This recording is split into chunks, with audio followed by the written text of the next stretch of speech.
နေငါဘာမှမရှိဘူးအဲ့တော့ဘာပေးသွားတယ်ဆိုတော့စကားလေး၃ခုအမွေပေးသွားတယ်စကားဘယ်နှခုလဲစကား၃ခုအမွေပေးသွားတယ်သား၄ယောက်လုံးအနားမှာဝိုင်းဝန်းပြီးတော့ထိုင်နားထောင်ငါသားတို့အပြစ်မရှိတဲ့နောက်ပိုင်းလောကကြီးထဲမှာနေကြတဲ့အခါမှာဒီအချက်လေး၃ချက်ကိုတော့လိုက်နာကြပါနံပါတ်၁ချက်ကဘာလဲဆိုရင်အမြင့်ဆုံးနေ့စဉ်နေ့တိုင်းနဲ့အမြင့်ဆုံးအရာကိုအလေးပြုရမယ်အတုယူရမယ်နံပါတ်၁ကဘာလဲနေ့စဉ်နေ့တိုင်းအမြင့်ဆုံးအရာကိုအလေးပြုရမယ်အတုယူရမယ်ဟုတ်ပြီလားဒါနံပါတ်၁အချက်နံပါတ်2အချက်ကဘာလဲဆိုရင်သားတို့ပြီးတော့လောကကြီးထဲမှာနေတဲ့နိုင်ကြလို့ရှိရင်နံပါတ်2အချက်ကချိုးမြိန်တဲ့အစားအစာကိုစားကြကွာနံပါတ်2ကဘာလဲချိုးမြိန်တဲ့အစားအစာကိုစားကြနံပါတ်3အချက်ကဘာလဲဆိုရင်ကောင်းစွာအိပ်စက်ကြဟုတ်လားကောင်းသောနေရာ၌မပြရမလဲအိပ်စက်ကြကောင်းစွာကောင်းသောပွင့်ရတဲ့အိပ်စက်ကြမောဒီသဘောပါပဲဟုတ်လားအဲ့တော့အဖိုးကြီးသားလေးယောက်ကိုစကားပတ်နဲ့ကိုလက်ဆောင်ပေးခဲ့ရတယ်၃ခုနံပါတ်1ကနေ့စဉ်နေ့တိုင်းအမြဲဆုံးရာကိုအလေးပြုရမယ်အတုယူရမယ်နံပါတ်2ကချိုးမြိန်တဲ့အစားအစာတွေကိုစားရမယ်နံပါတ်3ကကောင်းစွာအိပ်စက်ရမယ်ကောင်းသောနေရာ၌မပြရမလဲအိပ်စက်ရမယ်လို့တော့စကားလေး၃ခုသားလေးယောက်ကိုဖခင်ဒီပါပေးခဲ့တာလေအမွေပေးခဲ့တယ်ဟုတ်ပြီလားဒါမှမဟုတ်ဒီကနေလည်းဒါအစုပိုင်ဟုတ်လားဒီစကား၃ခုဟောလက်မွေးနေ့လက်ဆောင်ပေါ့နော်အဲ့ဒါလို့နဲ့သားလေးယောက်ကိုစကား၃ခုအတူတူတနေရာဒီမှာပဲဖခင်ဒီပါပြစ်ခဲ့ရတယ်အမွေပေးခဲ့တယ်အဲ့ဒါလို့နဲ့နေလာတဲ့ခါကျတော့တို့ကြပါတော့ပြန်ပြန်ပဲပေါ့ဖခင်ညှိနှိုင်းပြုလိုက်ကြရအောင်တည်သွားပြီပေါ့ဗျာနော်ဖခင်တည်သွားတဲ့နောက်မှာငါတို့ဖခင်ကတော့တည်သွားပြီကွာငါတို့ဖခင်ကငါတို့စကား၃ခုပြောခဲ့တယ်အကြီးဆုံးသားကစဉ်းစားတယ်တဲ့ငါတို့ဖခင်ကနေ့စဉ်နေ့တိုင်းအကြီးမြတ်ဆုံးအရာကိုပူဇော်ရမယ်အကြီးမြတ်ဆုံးအရာကိုဘာလို့ရမလဲပူဇော်ရမယ်ဆိုတော့သားကြီးဖြစ်သူကစဉ်းစားတာဟုတ်ပြီအကြီးဆုံးအရာကိုအလေးမြတ်ပြုရမယ်အကြီးဆုံးအရာကိုတန်ဖိုးထားရမယ်ဆိုတော့သူကဘာကိုစဉ်းစားလဲဆိုတော့စင်ထိန်တဲ့အလုပ်ကိုလုပ်ရမယ်ဆိုပြီးတော့စင်ထိန်တယ်တဲ့ဘာလုပ်တာလဲဟုတ်လားဂေါ်စီလာတွေပါမရှိလို့ဂေါ်စီလာတွေပါရှင်းအဲ့ကောင်ဂေါ်စီလာပါထဲဦးမယ်နော်အဲ့တော့အကြီးဆုံးအရာကိုပူဇော်ရမယ်အကြီးဆုံးအရာကိုအလေးမြတ်ထားရမယ်ဆိုတော့အကြီးဆုံးသားရဲ့အတွေ့အကြုံဘာလုပ်တာလဲစင်ထိန်တဲ့အလုပ်လုပ်တယ်တဲ့ဗျာနော်အဲ့တော့နံပါတ်1သားကလည်းပြန်ပြီးတော့တွေးတယ်ငါတို့ငါဖခင်ကသူမြိန်တဲ့အစားအစာကိုစားရမယ်ဆိုတော့အေးကြပြီငါ့ကိုသူမြိန်တဲ့အစားအစာဟုတ်လားပြားရည်တကားရည်တွေနဲ့လောက်ထားတဲ့မုတ်ကြိုကိုလောက်ရောင်းခိုင်းတာဖြစ်မယ်အဲ့ဒါဆိုရင်ငါလည်းသားမယ်ဟောဒါနံပါတ်1သားရဲ့အတွေ့နော်သူကဘာလုပ်တာလဲဆိုရင်သူမြိန်တဲ့အစားအစာကိုစားဆိုတော့ပြားရည်နဲ့လောက်တဲ့မုတ်တွေကိုလောက်ရောင်းတယ်တဲ့ဗျာဟုတ်လားဘာလုပ်တာလဲရာကြီးနဲ့လောက်တဲ့မုတ်ကိုလောက်ရောင်းတယ်မုံပြူတွေလောက်ရောင်းတယ်ပေါ့ဗျာဟုတ်လားဒီစကားနဲ့တင်းတင်းတင်းပြောလိုက်ဘာလောက်ရောင်းတာလဲမုံပြူလောက်ရောင်းတယ်တဲ့ဖခင်ကဘလို့မှားတာလဲသူမြင်တဲ့အသားသားကိုစားပါဆိုသူလည်းစားရစီဝိုင်းလည်းဖြစ်မယ်ပေါ့ဗျာဟုတ်လားဒီအတွေ့မျိုးနဲ့ဘာလုပ်တာလဲမုံပြူတွေလောက်ရောင်းတယ်နံပါတ်3သားကတော့ဘာလုပ်တယ်လဲဆိုတော့ကောင်းစွာအိပ်ဆက်ပါဆိုတော့ငါမိငါရဖခင်ကောင်းစွာအိပ်ဆက်ပါဆိုတော့အေးကြပြီငါ့ကိုမှု့ရတယ်ပေါ်သောတွေဒီလိုဟာတွေနဲ့အိပ်ဆက်ခိုင်းတာဖြစ်မယ်ဆိုတော့သူကမှု့ရပေါ်သောဆိုင်ထားဖွင့်တယ်ဟုတ်လားဘာလို့သာလဲ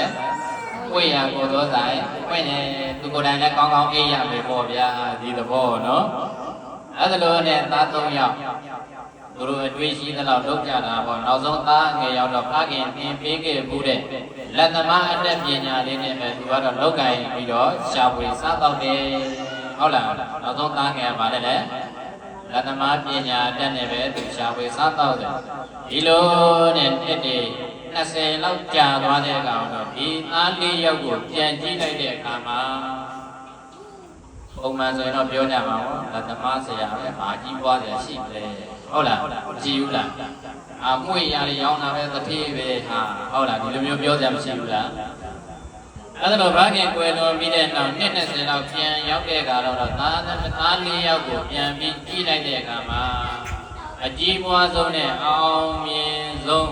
အချမ်းသာဆုံးဖြစ်နေတာကသားငယ်ဟုတ်လားနောက်ဆုံးသားငယ်ဘာလောက်စားတယ်လို့လဲလက်သမားလောက်စားတယ်လို့ဘာလောက်စားတယ်လို့လဲလက်သမားလောက်စားတယ်လို့ကသားငယ်ဆုံးကအကြီးပွားဆုံးဖြစ်နေတယ်တဲ့ဗျာနော်ဖခင်ပေးလိုက်တာကတော့စကား3ခုကိုတပြိုင်တည်းတနေရာဒီမှာပဲမလုပ်လိုက်တာလေပေးလိုက်တာအဲခံယူတဲ့လူတွေရဲ့ခံယူချက်ကဘာဖြစ်သွားလဲကွာချသွားတဲ့အခါတော့ဒါမျိုးအကျိုးပေးတယ်ဘာဖြစ်သွားလဲဆိုရင်အကျိုးပေးတွေပဲလိုက်ကွာချသွားနော်အဲ့တော့အခုလည်းဒီစကား3ခုကိုဒီပရိသတ်ဒီမွေးနေ့ရှင်ကိုဒီပရိသတ်ကိုအတူတူပေးတာပါခွဲပြီးပေးတာဟုတ်လားမဟုတ်ပါဘူးနောက်20မှာပြန်ကြည့်ကြမှာဗျာနော်မသိသေးလို့ရှိရင်နော်အဲ့တော့နောက်20နောက်10နှစ်အတွင်းပြန်ကြည့်ကြမယ်ဒီပြိသက်ဘယ်လိုချမလဲနော်အဲ့တော့ဒီစကား3ခုနဲ့ပဲရက်လိုက်ရတော့ဘုရားတော်ဖခင်ကတော့ဒီစကား3ခုပဲပြောတာဘာမှအကျဉ်းမထဲလိုက်အဲ့တော့မိမိတော့ဘယ်လိုတွေးကြဉာ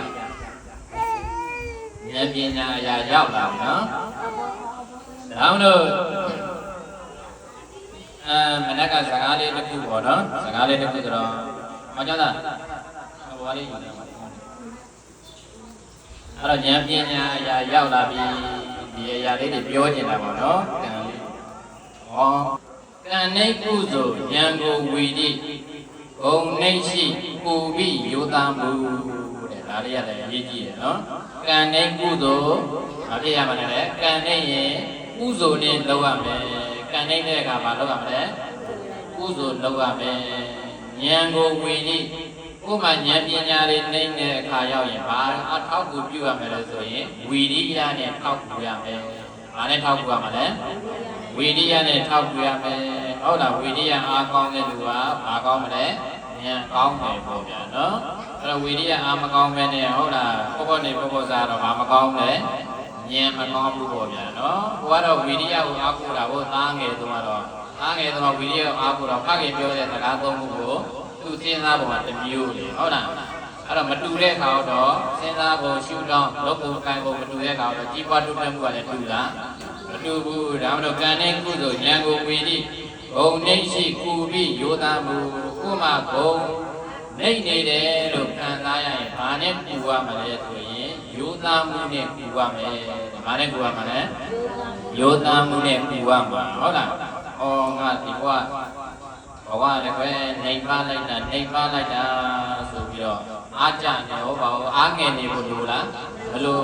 ကိုယ့်ရဲ့ယောသားမှုနဲ့ပဲရှေ့ဆက်ရှောင်းဟုတ်လားအချိန်ချင်းရောက်ရင်ဖြစ်ထွန်းလာလိမ့်မယ်ပေါ့ဗျာနော်ဒါမှမဟုတ်ကံနဲ့ကုသိုလ်ဉာဏ်ကိုဝီရိဂုံနဲ့ရှိကူပြီးယောသားမှုကံနဲ့ကကုသိုလ်များများလုပ်စိတ်တကြအားငယ်ရမှာမဟုတ်ဘူးအားလုပ်ရမှာလဲကုသိုလ်လုပ်ရမှာစိတ်တကြအားငယ်ရမှာမဟုတ်ဘူးနော်ကံဆိုလည်းအမြဲတမ်းမြင့်နေတာမှမဟုတ်ဘူးနော်အဲ့တော့ဉာဏ်ကိုဝီရိကိုမှဉာဏ်ပညာတွေနဲတယ်လို့သင်ရင်ဝီရိယကိုအားစိုက်ကြိုးစားအားထုတ်ဟုတ်လားအဲ့ဒါဆိုရင်ဉာဏ်ပညာတွေတက်လာလိမ့်မယ်ဘုံနေနေနေတယ်လို့ခံစားရရင်ဘဝဉာဏ်ကကိုယ့်ရဲ့မကောင်းတဲ့တွေပဲပြောနေရင်ကိုယ်ကမလုပ်ရမလဲကိုယ့်ရဲ့ယောသားမှုနဲ့ထောက်ကူထားရမယ်ယောသားမှုကိုပဲအပေါ်တဟဲပြုရမယ်ပေါ့နော်ဒါတော့အဲ့ဒါလေးပြောချင်တာပါနော်လက်ဆောင်အနေနဲ့ကံနဲ့ကုသိုလ်ဉာဏ်ကိုဝီတိဂုံနှိမ့်ရှိဗါတယ်ပူပြီးယောသားမှုတဲ့နော်ဒါတော့အခုအငယ်ဆုံးသားလေးကဗါလဲဆိုတဲ့ကောင်တော့သူကအလောက်ကနာအကျိုးစားတာကိုခေါင်းပြောတဲ့လူတွေဟောတာအချောင်းလေးချောင်းစားမလုပ်ချင်ဘူးသူကတော့သူတက်တဲ့ပညာနဲ့ပဲဝီရိယအားစိုက်တဲ့ကောင်တော့ဗာဖြစ်တာလေဉာဏ်တွေထက်တယ်ပေါ့ဉာဏ်တွေထက်တော့ဖခင်ပြောတဲ့စကားကိုသူကကောင်းတဲ့ဘက်ကတွေးနိုင်တယ်ပေါ့နော်ဒါလေးကိုပြောညင်တယ်အဲ့တော့သားငယ်ဆုံးဖြစ်သူကဘာလို့ကြီးပွားတယ်လဲဖခင်ပြောခဲ့တဲ့စကားကလည်းအတူတူဖြစ်ပါလေရဲ့နဲ့အား4ယောက်လုံးကိုအတူတပြိုင်တည်းပြောခဲ့ပါလေရဲ့နဲ့အငယ်ဆုံးဖြစ်သူကဘာလို့ကြီးပွားတယ်လဲဆိုတော့သူတွေးတဲ့အတွေးပေါ့နော် အမြတ်ဆုံးနေ့စဉ်နေ့တိုင်းနဲ့အမြတ်ဆုံးအရာကိုအလေးမြတ်ပြုပါဆိုတော့သူကဘလို့တွေးတယ်ဟုတ်လားအလေးမြတ်ပြုပါအတုယူပါဆိုတော့သူကနေကိုအလေးမြတ်ပြုတယ်လောကမှာအမြတ်ဆုံးကနေပဲကွာနေကိုလည်းအလေးမြတ်ပြုတယ်